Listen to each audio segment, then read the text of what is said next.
Togo. Le régime s'ébise. L'opposition traditionnelle tourne en rond. Le peuple attend toujours une véritable alternative. Au Togo, le problème n'est plus seulement la longévité du régime de Faure Gnassingbé. Le problème est désormais plus profond, plus grave et plus visible. Pendant que le système RPT UNIR s'essouffle, l'opposition traditionnelle, elle, continue de tourner en rond dans les mêmes méthodes, les mêmes réflexes, les mêmes impasses. L'annonce publique, à Lomé, du cadre national de concertation pour le changement, CNCC, comme les multiples recompositions autour de la DMP, du Front, touche pas à ma constitution, de la DMK originale ou de la LDP, confirme une réalité que beaucoup de Togolais observent depuis longtemps. Les coalitions se succèdent, les conférences de presse se multiplient, les déclarations se répètent. Mais la vision globale du Togo à reconstruire n'apparaît toujours pas. Le peuple togolais entend des dénonciations. Il entend des appels. Il entend des protestations.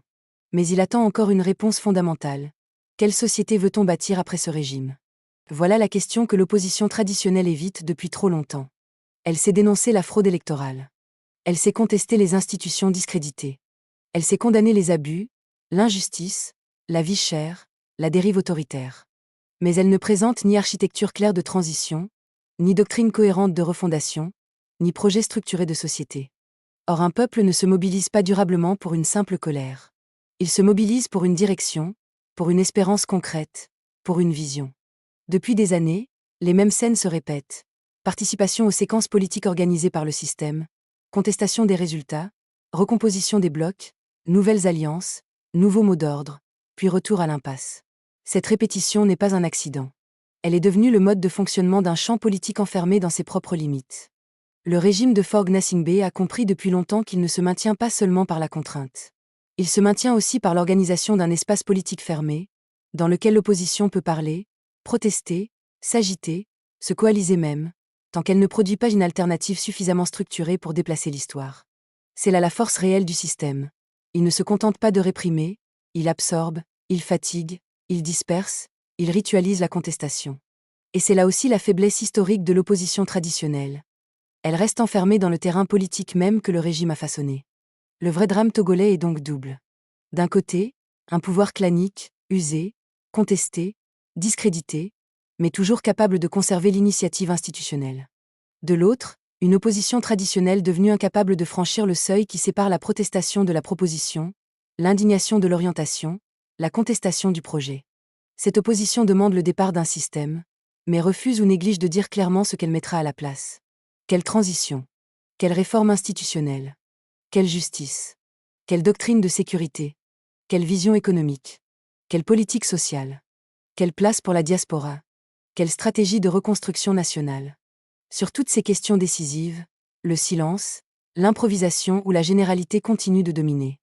Dès lors, une interrogation s'impose. Pour qui travaillent réellement des acteurs politiques qui aspirent à gouverner sans exposer au peuple une vision claire de la société qu'ils prétendent diriger ? Cette question n'est pas un slogan. C'est une exigence de responsabilité politique. On ne peut pas demander au peuple togolais de consentir encore au sacrifice, à la mobilisation, à la fidélité militante, sans lui présenter un horizon de refondation. On ne peut pas continuer à parler au nom du changement tout en refusant d'entrer dans le débat essentiel sur le contenu du changement. Le temps des illusions touche à sa fin. L'illusion selon laquelle il suffirait d'additionner des partis, des organisations et des indignations pour produire une alternative crédible. L'illusion selon laquelle la répétition des mêmes mécanismes finira par donner un résultat différent. L'illusion selon laquelle le peuple togolais se satisfera éternellement de mots d'ordre sans vision. Le système RPT UNIR touche à sa fin historique. Mais la fin d'un régime ne signifie pas automatiquement la naissance d'une alternative. Entre l'effondrement d'un ordre et l'émergence d'un nouvel horizon, il y a une bataille décisive. Celle de la clarté, de la crédibilité, du projet, de la préparation. C'est précisément sur ce terrain que l'opposition traditionnelle révèle aujourd'hui son obsolescence. Le Togo n'a plus besoin d'une opposition de répétition. Le Togo n'a plus besoin d'une opposition de gestion de crise. Le Togo n'a plus besoin d'acteurs qui dénoncent sans construire.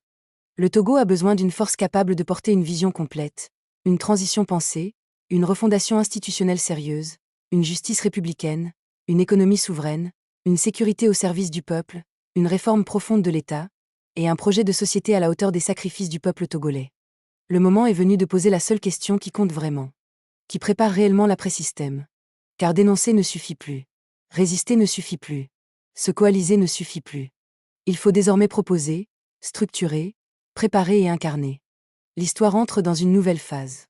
Et dans cette nouvelle phase, tous ceux qui refusent de présenter au peuple un cap clair apparaîtront pour ce qu'ils sont, non pas des bâtisseurs de l'avenir, mais des gestionnaires de l'impasse. Troisième voie alternative pour le peuple togolais, TVAT. Jean-Pierre Akoete Balikpo, coordonnateur de TVAT. TVAT Média, direction stratégie et refondation. Chicago, Lomé, le 18 avril 2026.